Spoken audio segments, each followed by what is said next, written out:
Can you hear me, sir? I can. Can you hear me? Yep. You sound good. Sound great. And how do I Absolutely. bring up the? How do I share the screen or Yeah, pull up the? there should be. Do you see a button that says share? Share your screen in there.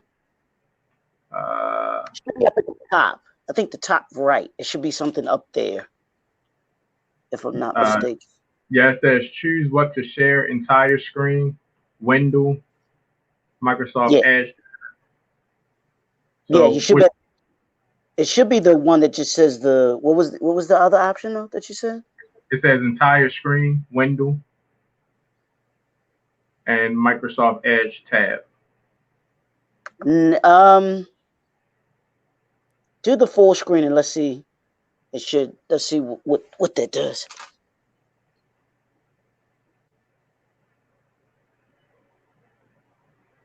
Okay. Okay, all right. Now it should put you in a box so that. Okay, yeah. Can you see your. Ooh, can you? Okay, now you got to select what it is that you want to share. You have your PowerPoint. You got to select that.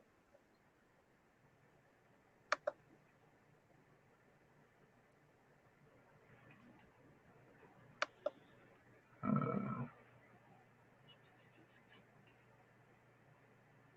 Okay, yeah, yep. And just pull up your.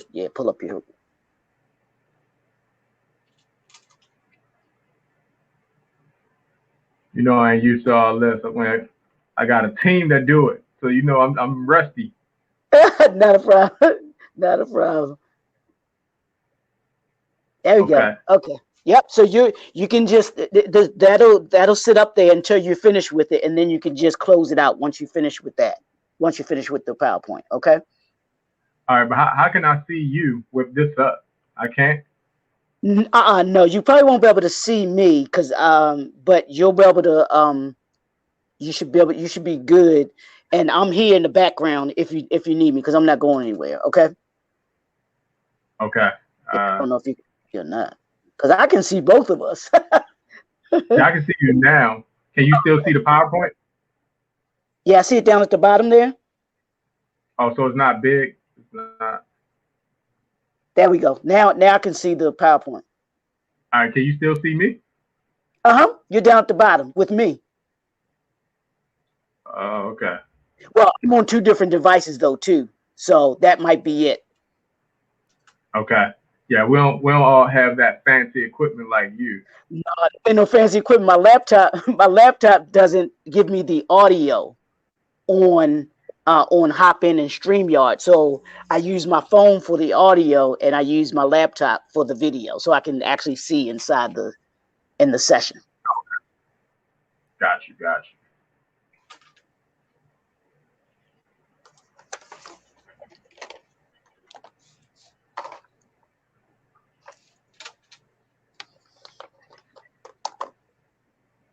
and I'm going off of your cue when to start, right?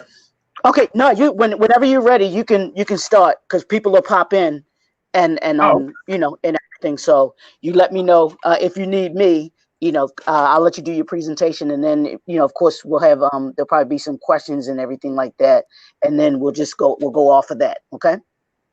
got you. Well, first of all, guys, good afternoon. My name is Rikki Vaughn.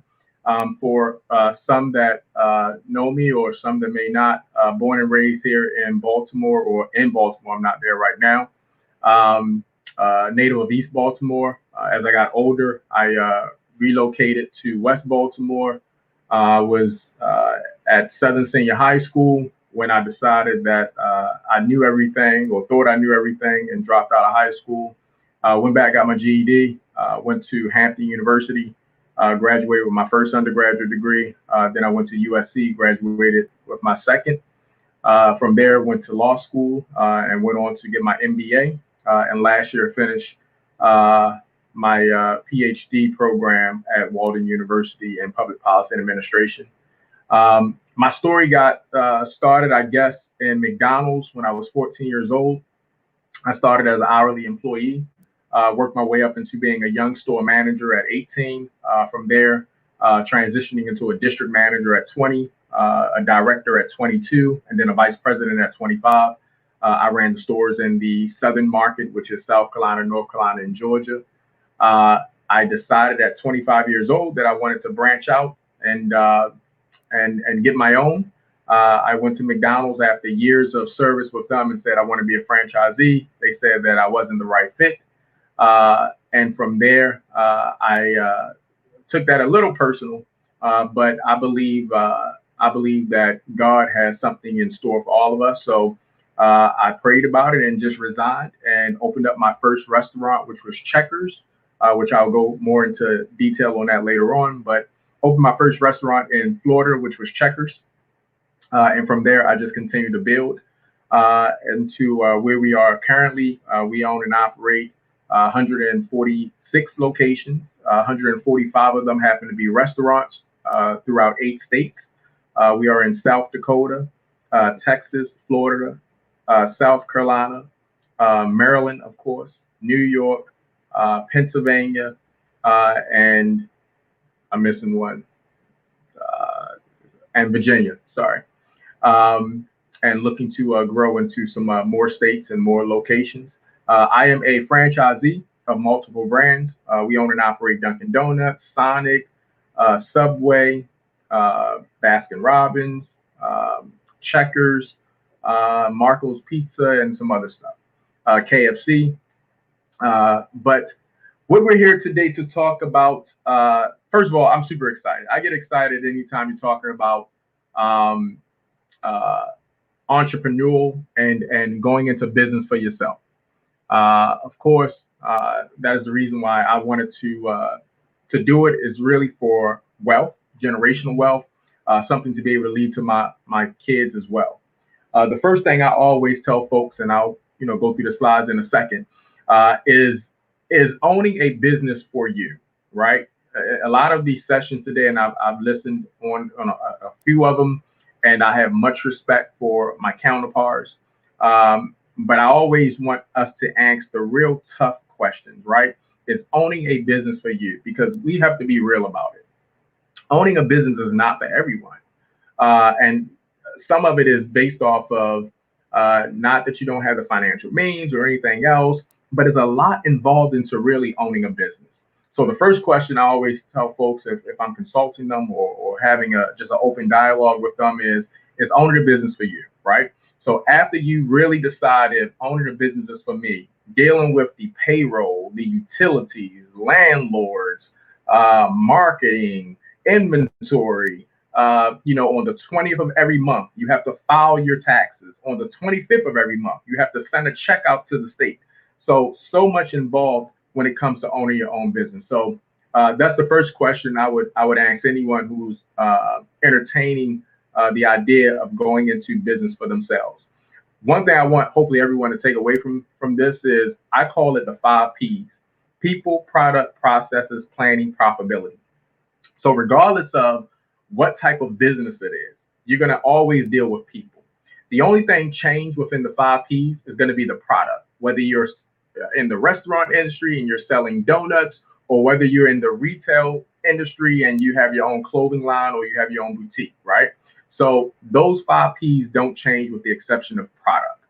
So the first thing that you want to look at when you're in business or thinking about going in business after you say, this is what I want, is how to start a business. So the first thing that you're going to do is put a business plan together. This is one of the most common mistakes that a lot of folks do not think of, or is not on their radar when they're entertaining the idea of going into business or starting a business. So putting together a business plan. Your business plan is going to, again, remember the five P's. It's going to go back to the five P's. Business plan should include a people plan, a product plan, processes, planning, and then at the end of the day, profitability, right? Your return on your investment. So when you're looking at a business plan from some of the simplest as far as people, the first question that you want to ask yourself when you're putting together a business plan and you're looking at the idea of opening up your own business is, do you want to be involved in a business or not? And a lot of people always look at me kind of strange when I say that. You have two options. You have the option of you want to own a business, you want to go into business every day, you want to make Pop Tarts and you want to sell it and you want to have, be involved and engage with your employees and your customers. At the end of the day, you want to go home, go to sleep, next day come do it all over again, right? Whatever choice you decide, that's your preference. But you have to answer that honestly. The second one is, do you just want to be an investor per se? Do you want to own a business that you can just write a check and say, you know what? At the end of every month, I want a copy of the P&L, and I'm going to give you $10,000, but every month I want $500. I want a check for $500 for the next 10 years, whatever arrangements or whatever kind of plan or structure you put together. So those are the two questions. Those are the two options when you first talk about putting together a business plan. Do you want to be involved or do you really not want to be involved, right? Investment versus return. Investment versus return is a crucial part of a business plan. How much money do you want to put up front? How much money are you looking to get on the back end, or are you looking to get, every month or quarterly or whatever? We have in the business world what you call an owner's draw. So typically, some owners draw a salary. I will tell you, I'm a very transparent person. That's me. I draw a salary off of my business. Some people draw just get a owner's draw. So every quarter, and some do it monthly, but for the most part, every quarter or at the end of the year, you just take a lump sum. I believe in getting paid for my time. You'll see later on in the slides, time is money. So I don't want to wait to the end of the year to get money. I pay myself a salary, and then I also get an owner's draw, which is a bonus per se. P&Ls. Business plans should include a P&L. P&L is your profit and loss statement. Again, you're going to hear me reference time is money a lot. Your P&L, your time is valuable. One of the main, I would say, concerns when I look over a couple of my friends or anyone's business plan that they bring to me to look over, I don't see them really calculating their time in a business or even in putting the plan together. Again, time is money. So I look at that as, do you really value your time? Some folks make out better having a 9 to 5. And I know a lot of folks don't want me to say that, but I'm being transparent and open and honest. Some folks, because of the time invested, you spend a lot of time in the business. You would probably do better just having a 9 to 5 and getting a nice 6-figure or whatever salary, right? So valuing your time and understanding that your time is very valuable and important into your business plan and your business is very crucial. The next one is finding the right business. Research the market that you're going into. There's two different options, especially in the business that I'm in, which is QSR. You can be a franchise or you can be independent.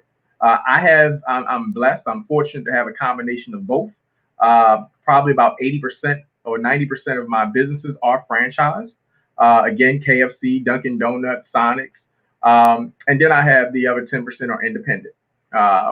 So the difference of the two is franchising is you're going to KFC and saying, I want to pay you for the rights to use your name. to use your recipe, for you to give me your playbook. Typically, they do well. I mean, it's benefits and advantages and disadvantages to both.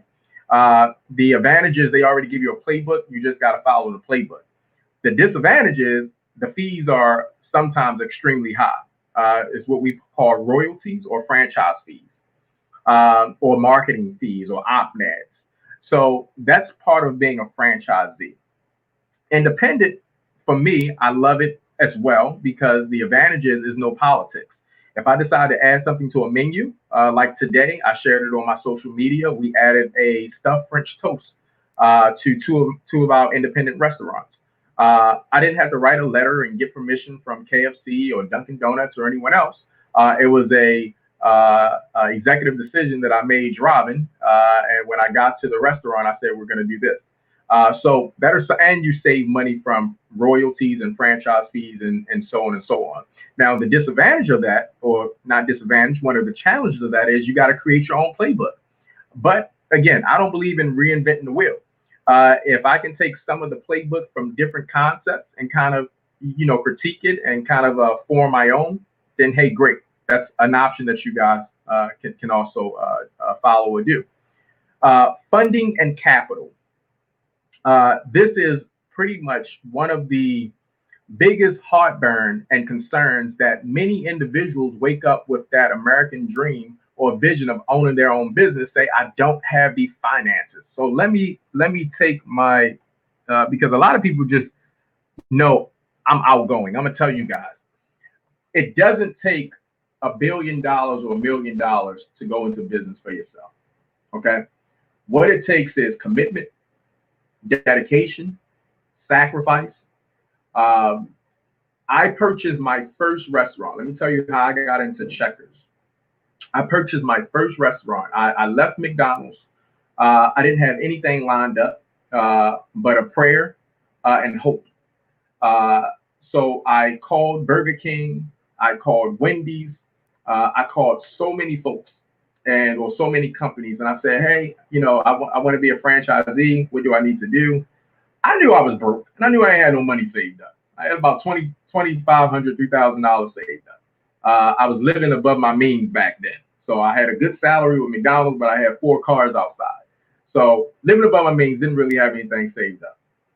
And so I called around, called everyone. Burger King said no. But actually, let me go back. Burger King said, we would love to have you as a franchisee. You just don't meet the financial requirements. They said from an operational standpoint, you got it, you get it. Hey, we support that. But you don't have the financials. So I said, no problem. I appreciate it. I went to, what was that, Domino's Pizza. Domino's Pizza said no. I went to Wendy's. Wendy's the first time said no. It's a long story to that with my relationship with Wendy's now. So went to different places. They all said no. I finally reached out to Checkers, and I said, hey, you know what? I just left McDonald's. I would love to franchise and be part of your brand, be part of your team. Uh, so I did the application. I flew down to Florida. Florida is where the corporate office is. I met with all the executives. Rick Silva, who is the CEO of Checkers. He's also an attorney by trade. Met with all those guys. Had a great meeting. It's what they call Discovery Day.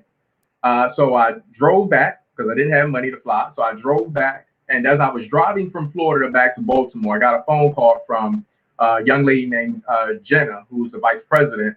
Now she's a senior VP, but at that time she's the junior VP of development for Checkers. And she said, Rikki, we were so impressed with your presentation, with your business plan. You are just someone we really want. But unfortunately, you don't have the financial backings to really be part of the brand from a franchisee. We have to make sure our franchisees, if they get in a pinch, they have capital to where the store is still going to operate, going to run. Also, your credit isn't that strong, so we need someone with strong credit to be able to network with vendors and so on and so on. So, long story short, there I was very disappointed, and I said, okay, well, I can't franchise. I was probably in the Carolinas at that time when I got the phone call. By the time I got to Virginia, I got another phone call, and this phone call came from Rick Silva himself, the CEO. He said, Rikki, I know you got a call earlier from Jenna, and I have a guy who we have been talking to that has money but do not have the operational knowledge. And I would love to connect the two of you to see if you guys can partner and open up some stores. And so I had to do a U-turn because they wanted us to meet right away and close the deal right away. So I had to do a U-turn when I got into Maryland. So I went to Maryland, got to Baltimore, got some clothes, turned around, went straight back down there. Met with a guy who was my first business partner named Corey Kemp. We partnered, opened up our very first store. He had the money. He met with me. He said, hey, I'm looking for someone to come run my company. I said, well, I'll do it if you make me a percentage partner. So I went in as a percentage partner. The investment was $2,500, which is all I had in the bank. And I typically couldn't even give him all of that because I needed a place to stay.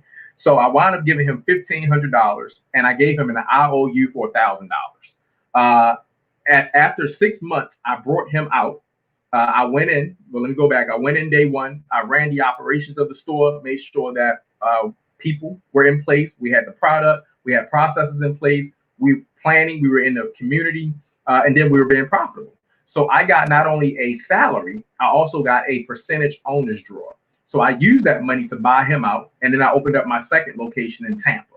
From there is how I kind of created or got more involved into multiple brands. Subway was my second brand that I got into.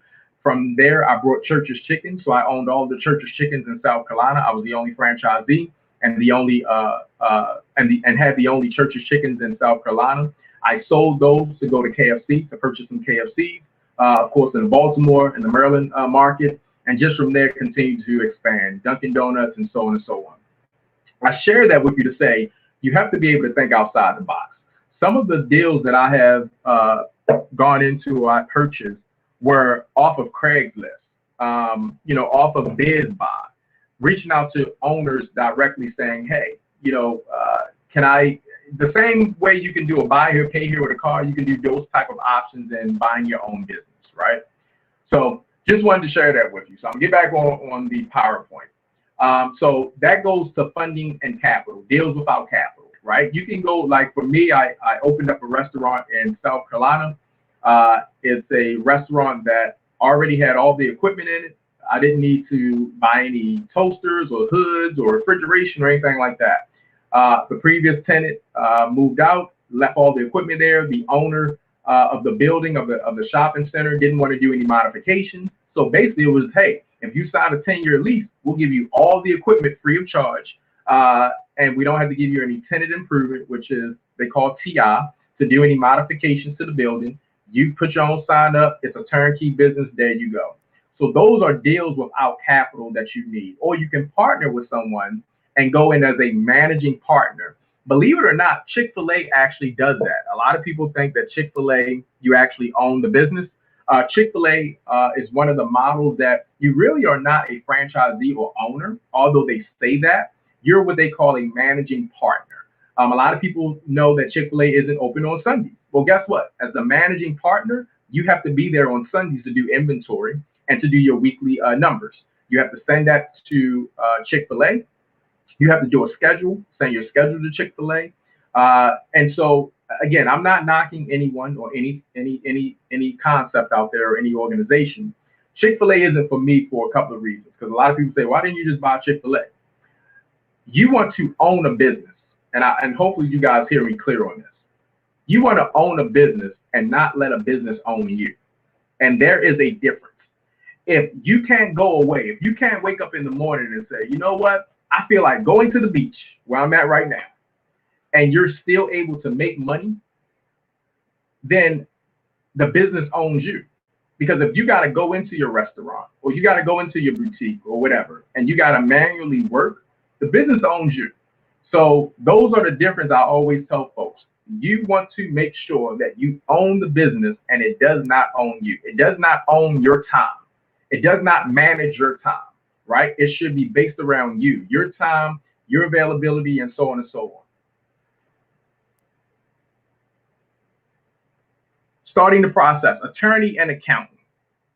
I know a lot of attorneys out there is gonna love me for saying this, guys.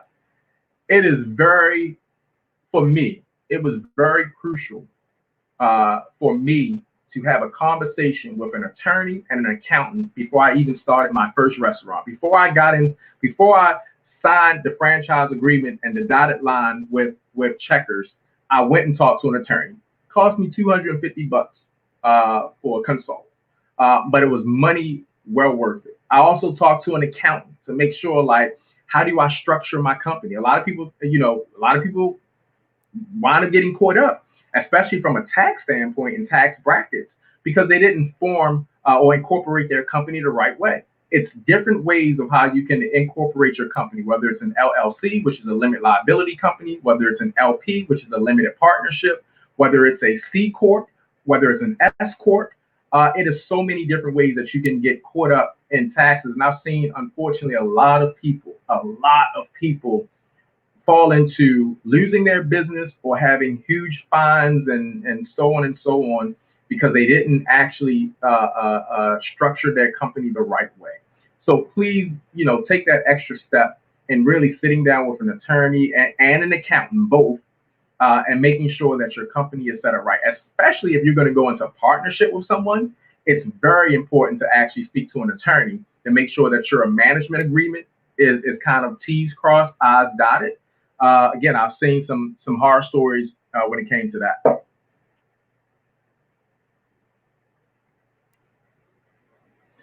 A lot of folks, when you start looking at, a lot of people talk about how to start a business.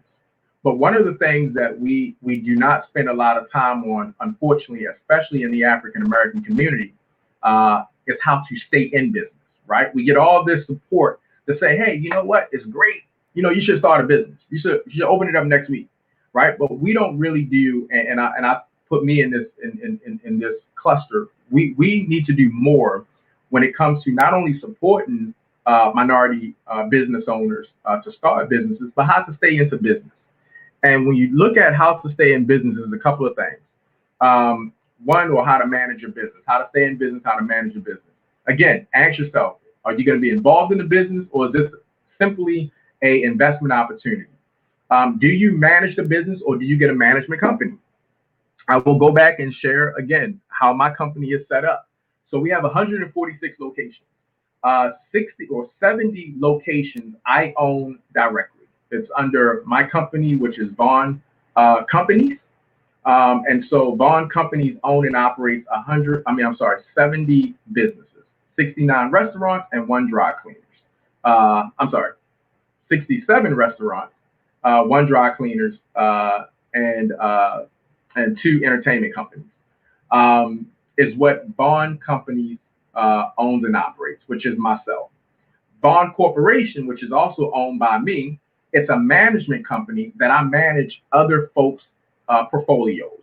One of my friends has some Sonic restaurants. I own some Sonic restaurants, so I own 10 Sonic restaurants myself, and one of my friends owns 13 Sonic restaurants. So I manage his 13 Sonic restaurants, meaning my company do the payroll, we make sure all the bills is paid, we take care of any HR concerns.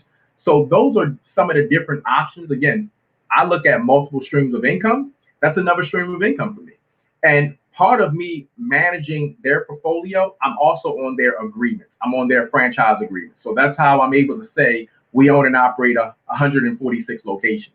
Because part of it is I'll manage your portfolio, I'll manage your restaurants, I'll manage your business, but I get a percentage of your business. So I want to be a percentage owner of your business. And I also want to get a management salary to make sure that we're managing your business. That's, another, again, stream or avenue for multiple streams of income. The other one, when you look at how to stay in business, how to manage a business, is profit and loss statement, which I talked about before. Time is money. Making sure that you do a P&L statement every single month. Again, your accountant will be able to help you with this, but you want to see if you're making money. I mean, if you're spending, again, a ton of time in your business, and at the end of the day, by the time you spend a little bit of money here and a little bit of money there, you're only taking home, $300 $300? Is it worth it, right? Or can you make more than $300 going back to a 9 to 5? So a P&L statement is very crucial to when it comes to running your business, right? Clean books, research tax credits. So it's kind of, I clustered all into one, but clean books is just making sure that, another downfall that we have, especially in the Black community, is we run businesses like mom and pops. Yeah, I get it. For lack of words, we are mom and pops. I like to use the term independent owned versus mom and pop, because when you, from a psychological standpoint, when you look at it from a mom and pop, it's kind of like, oh, I go when I want to, I leave when I want to. But when you look at it as an independent, you want to make sure if your hours of operation say 9 o'clock, you open up at 9. If it says you close at 5, you close at 5. And if you don't have staff, unfortunately, again, that's where you got to be there at 9 o'clock in the morning, or you got to be there until 5. But so many small businesses, especially in the Black community, I have seen that have not been as successful as they could have been. It's simply because that's the mindset that they have. It's like, okay, well, today I don't feel like really getting up and opening my restaurant, or I don't really feel like going in there. And, it's, again, think about it. How many times as a consumer are you going to go patronize someone, drive across North Avenue in rush hour traffic, or get on 83 in rush hour traffic, to get downtown to support a business? And when you get there, it's a sign on the door saying, we'll open tomorrow. That's only going to happen maybe once, maybe twice if you're lucky. From there, you're going to lose business. So, being direct, please don't run your business like a mom and pop. Run your business day one like a corporation. I'm not a pastor, but when you really look at the greatness that we all have within us, right? We are very powerful, especially the Black community. We are very powerful. Our dollars are very powerful. We have to day one run companies and run our companies as already major corporations. You should be running your mom and pop or your independent brand as if it was Amazon or Google or one of those guys, a major corporation. You want to start putting your handbook in place. You want to, or already have your handbook in place. You want to already start having your benefits in place. You want to already have your web design or emails and all of that. Run it day one as a major corporation, and you'll see the difference as far as the return on your profit. Marketing and network. So I'll talk more about this, and Brother Leroy, I know you're keeping me on time point. I'll talk more about marketing and network in a couple of other slides, but making sure that you are marketing and networking your company. When I first got into business and I was trying to teach some of my district managers kind of how to open up their or start their own business and so on, a lot of them like, well, and because I give them a percentage, their bonus is based off of the overall financial portfolio of their district. And so when I tell them, I was like, well, why are you stuck in your stores? I was like, oh, well, I just had to be in the stores and helping out. Did you really have to be there helping out? Or could you have used your time out in the community, building, networking with churches, saying, hey, we're going to do an event on Sunday. After you guys get out of church, do you want to come? We're gonna feature your church. We're going to feed the pastor, first lady free, whatever the case may be. So it's really getting out there and make sure that you're marketing and advertising your business. Thank you, Brother Leroy. Run the business day one as a company and not a side hustle. Let's see. How to manage weekly assessment. So you want to every week, kind of recap. Again, start with people. Do I have the right people in place? Are they developed? Are they trained? Products. How's my products? Do I need to kind of look at the quality of my products? Look at processes. A process for owning your own business should be something that is measurable. Whether it's I'm looking at guest feedback, or I'm looking at my sales to see if my sales are going up every week, if it's going down. If it's going down, let me look at product. Are we getting quality concerns, or is the store not opening on time? Is it closing early? Do we not have products that we have on the menu that we're not offering? So a lot of that should be discussed in kind of a recap. Your recap can be with your attorney, your accountant. If it's just you by yourself, it can also be you and get one of your friends and just kind of say, give me feedback. Let's talk this process through. Never think you know it all. Always be willing to listen and learn. Humble yourself. Even after 16 years of owning and operating restaurants, I still ask folks for feedback. Uh, how to manage people. I believe that we run a successful company based off of how we treat people. People is everything in any type of retail business that you have. People is number one. So not only do we have concerns, of course, about our customers, but also our employees. Again, I started off with, generational wealth, right? We teach 14-year-olds how to budget checkbooks, how to start saving up. We partner them. When you look at continuing education, professional mentoring program, we partner folks with folks like Chief Judge or former Chief Judge Wanda Hurd that wants to be attorneys and lawyers one day or judges. So, we take their interests, personal and professional, at heart, and we kind of help mold them, I would think, into future leaders. We teach them and their parents. We actually have a class that we bring parents in and teach them the importance of having life insurance. We also teach them the importance of having a will. So it's so much that we do, I think, on the back end as a business that really prepares our next generation to really lead. And also, we try to teach them, for example, we all know that when you get into college, you start getting into debt. Well, we try to teach our employees in this generation how to avoid getting in debt, because when they get into college, we're trying to teach them how to come out of debt. So we should, get to the root cause and try to teach them how to avoid getting into debt. Monthly employees and guest appreciation day, professional appreciation day. Again, this talks about really networking and getting out there in the community. I can kind of skip some of these slides because we already talked about it. The product that you have, make sure it's quality product. Make sure it meets the demand. Profitability, we already talked about. Time is money. P&Ls, marketing. Making sure that you have a marketing plan for your business. You need to have some type of marketing dollar allowance for your business, even if it's on Facebook and you're going to spend $100. Making sure that you have some type of dollar set, $50, $25, whatever it is, that you can actually spend on promoting you and promoting your business. Reinvest in the community. That's going to be your biggest marketing ad right there. Going knocking on doors, saying, "Hey, I have a restaurant or I have a business right there." Being part of the community. When I mean reinvesting in the community. If they're doing a neighborhood cleanup, sweeping streets, get out there and sweep streets. Every single location that we have in all 145 locations, the 146 opens up in another month.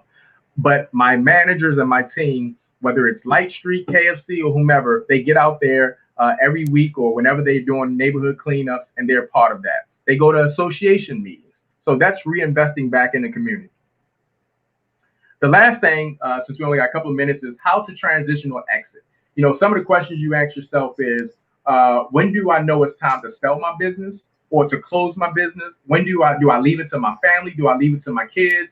Are they prepared to continue your legacy is what I would ask you. Or do you stay involved as a solid investor, right?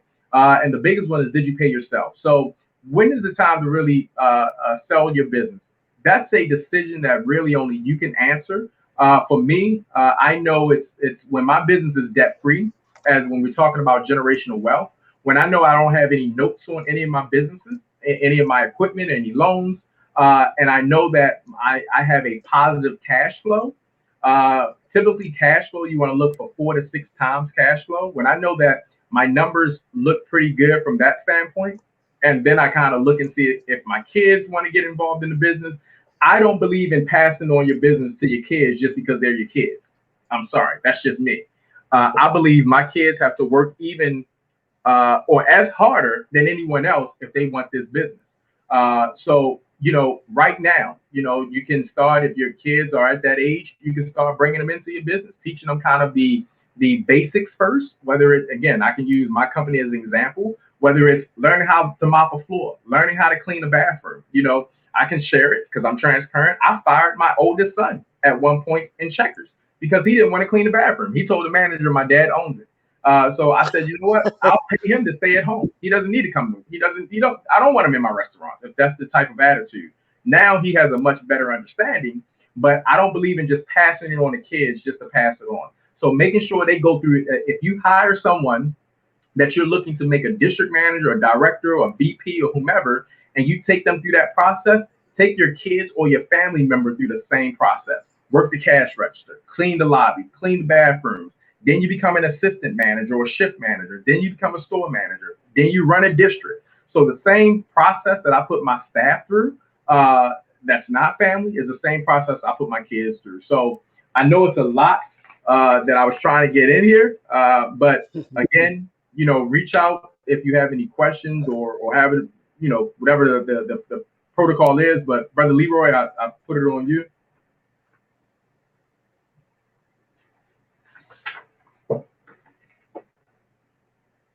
Uh-oh. Can you hear me? I don't know if I came back in. My Nope, I picture can is hear you. not. Okay, I don't know what happened to my camera. Let's see. See if I come back in. But absolutely, Brother Ricky, it is just phenomenal to hear you break down everything that you just broke down about franchising and about owning your business, and to see the success trajectory that you've had and that you're on, and everything like that. It's just, this has been just a wealth of knowledge, information, and resources that you've shared with us. If you want to, I guess, can you give your location, so if people are whatever area they might be in, if they want to patronize, definitely want to patronize your restaurants or your businesses, they can be able to do that. Absolutely, I appreciate it. If you go to my website, it's on there. Rickivaughn.com is the website. But real quick, if you're in the Baltimore area, I have the KFCs in Baltimore, Light Street Cafe in Baltimore, Dunkin' Donuts on Light Street in Baltimore. The Frederick, Maryland, I have the Dunkin' Donuts and Baskin Robbins out there. If you are in Philadelphia, I have the Dunkin' Donuts downtown. If you're in New York, I have the Dunkin' Donuts in Buffalo, New York. We have Dunkin's in Houston, Dallas, Beaumont, Nacogdoches, Tyler, and Kilgore, Texas. We have Sonics in Pennsylvania, in Lancaster, and in Philly. We have Checkers in Florida. We have Let's Brunch in South Carolina, which is going to be the first of the franchisor. Me as a franchisor, it's a brand that I'm actually franchising. And the last thing I forgot to mention also is, something that I've been working with a lot of pastors with is actually you can purchase a business as a group.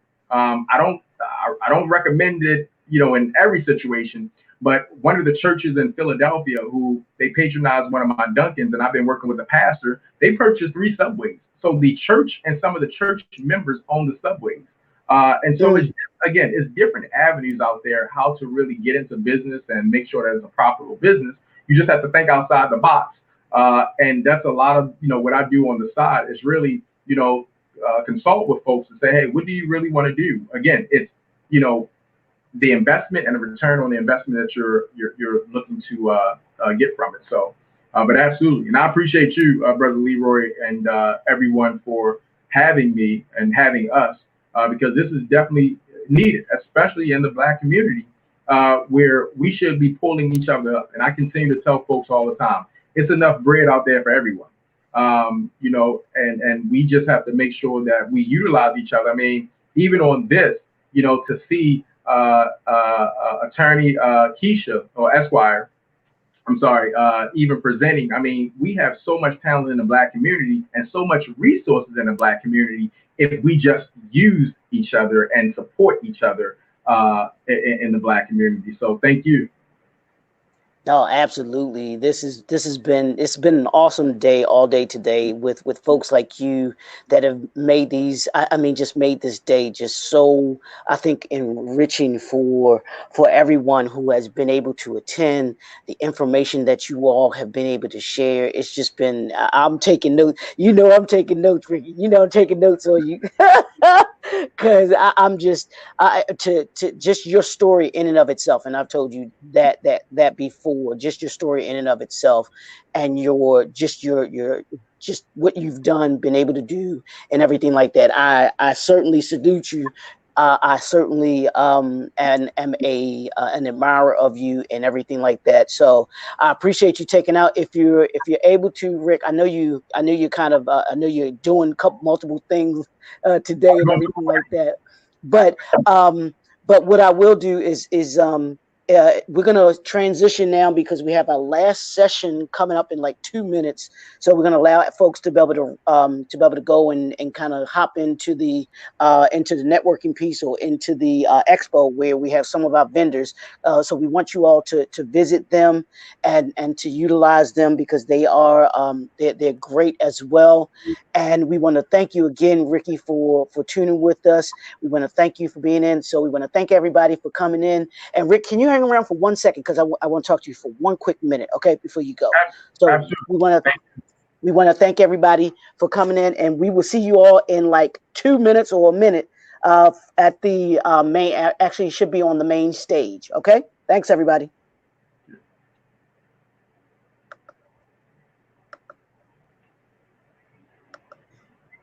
And I don't know what happened to my video. For some reason, it's not showing. It I won't. can, yeah, I can just see your Yeah, picture. yeah. My audio's there, but it's just my picture. My video. It won't come off the camera, so I don't know Hmm. what it's doing. But and I can't. And I needed it to be able to show you this too. Let me see something.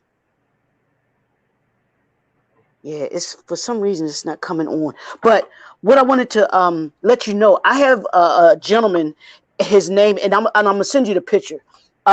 His name is Dr. Will Moreland.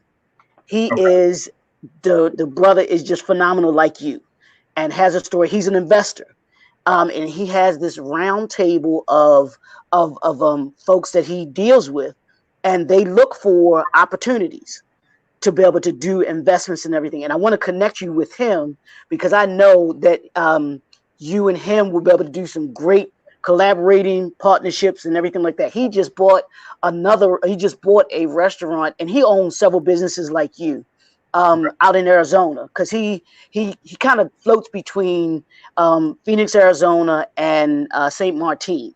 He's kind of back and forth. He spends, I think he's back now in Phoenix, Arizona, but he just bought a restaurant in Phoenix, Arizona that he's working on. And I thought it'd be great for you to connect. So I want to connect you with him, and have you all just kind of talk about what you all do, and then whatever deals that that you all might be interested in doing together and everything like that. Because I think it would be great. I think you all will definitely connect. He's from Compton, California, and has his story is phenomenal, just like yours as well too. So, Sounds good. Yeah, so I'll be honored. I look forward to the okay, connection. sure, cool. Now, are you still going to be here in town tomorrow? Are you still going to be here in town tomorrow? I'm actually in South Carolina. Oh, I'm, okay, I'm, okay. I'm at the beach. Oh, okay. Because I know you I'm said you were doing the opening or something like that. Yeah. Oh, yeah. Thank you for reminding me. So they postponed the celebration. Okay, The one of the producers, I was sent it out to everyone, and I didn't send it out to you because I knew you and I was going to talk, and I forgot to okay, mention it to you. okay. One of the producers couldn't get here from France. Oh, wow. Okay. They postponed it. They're going to give us a 30-day notice. Oh, Um, okay. so I was going to fly back tonight, but because they postponed that, Yeah, yeah. I'm staying here. We have a house here, Okay. so I'm gonna stay here. And then the wedding is at 6 o'clock, so I'm about to or 5 o'clock. Gotcha. I'm about to head to the wedding, and then I'm gonna stay here. I'm gonna fly back on Monday morning to Baltimore. Got you. Okay. Yep. Cool, man. Well, I'm gonna let you go because I know you got to get ready and everything like that. But again, I appreciate you, man. And like I said, we'll be talking because I want to connect you, like I said, with Dr. Will Moreland. Okay. That sounds good. I appreciate you. Thank you so much. And Okay, please brother. tell Pastor Robinson and everyone I appreciate the invite. And Brother Chuck and everyone as well. Thank you for having me. Absolutely, man. Thanks a lot again. Thank you. Uh huh.